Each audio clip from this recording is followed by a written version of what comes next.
শোনো শোনো গো গবুরাই মহারাজ, কালীকে আমি ভেবেছি সারা রাত্র। ধুলোবালি লাগিবে কেন গাই, ঘরে বাইরে চরণ ফেলা মাত্র।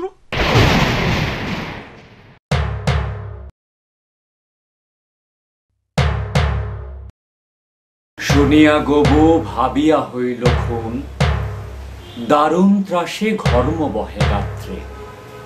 পণ্ডিতের হইল মুখ চুন, পাত্রদের নিদ্রা নাহি রাত্রে। পেয়েছি। পেয়েছো? কি পেয়েছো? পেয়েছি সমাধান। ধুলোবালি নাওড়ানোই সরল সমাধান। গাড়ি ঘোড়া চলবে না রাস্তায়, নির্মাণ কাজ বন্ধ।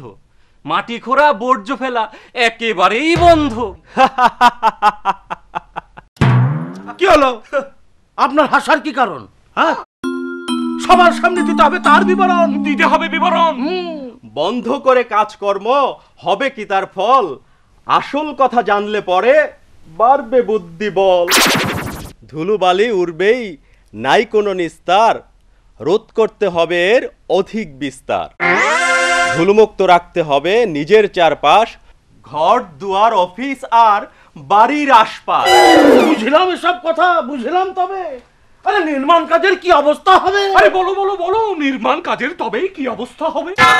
সহজ কাজ এটা, কঠিন কিছু নয়, সচেতন হলে ধুলা রোধ করা যায়। নির্মাণ কাজে বারে বারে পানি ছিটাতে হয়, পানি ছিটিয়ে ধুলোবালি বন্ধ করা যায়। বাহ বাহ বাহ বাহ বাহ, কি সুন্দর, অতি চমৎকার, সহজ সমাধান পেলাম মোরা। আর কি ভাবনা মহারাজ। শুনেছি ধুলোবালিতে হয় যে নানা রোগ। রোগ? রোগ? এই বলো কি, বলো কি? ছোট বড় সবাই তাতে কষ্ট করে ভোগ। বলেন বলেন বলেন কেহ, কি করা যায়? এর থেকে বাঁচার আছে কি উপায়? আছে কি উপায়? কি উপায়? কি উপায়? উপায়? উপায় আছে উপায়। আছে উপায়? উপায় আছে। বলুন বলুন তবে রাজ চিকিৎসক, কি তবে উপায়? কি তবে উপায়? এইখানেতে কিছু কথা বলে যাই সবে। ধুলোবালির কারণে হতে পারে হাঁপানি, ব্রঙ্কাইটিস এবং শ্বাসযন্ত্রের আরো জটিল রোগ। শ্বাসের মাধ্যমে ফুসফুসে গেলে ধুলোবালি।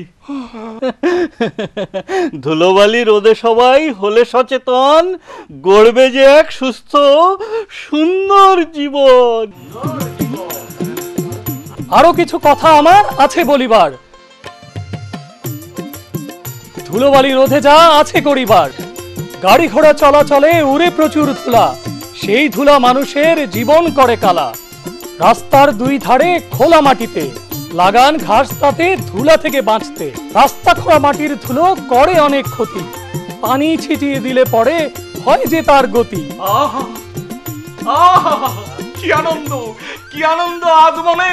সব কথা জানাও জনে জনে, জেনে শুনে সবাই সচেতন হলে ধুলোবালির ঝামেলা যাবে সব চলে।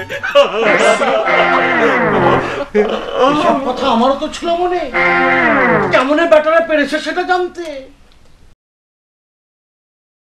আর নয় বায়ু দূষণ, চাই সুস্থ জীবন।